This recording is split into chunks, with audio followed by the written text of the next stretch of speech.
Install Android 14 on Mi Note 10 Lite via LineageOS 21. Please check the description for important notes and all the download links. First, download ROM and GApps packages, then transfer the downloaded files to the phone storage. Link is in the description below. Step 2. Boot your device into TWRP recovery.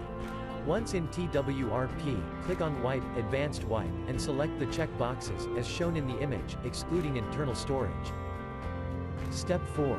Swipe the button to wipe the device. Step 5. Go back to the recovery main screen, and tap on the Install button. Step 6. Navigate to the storage, and select the ROM zip file. Step 7. Finally, swipe the button on the screen to install ROM file. Step 8. Flash the GApps zip package, in the same manner. Step 9. After GApps flashing completes, select Wipe Cache and Dalvik from bottom left side of screen, and swipe to wipe. Step 10. When the flashing process is complete, hit Reboot System. That's it, you have successfully installed the ROM on your device.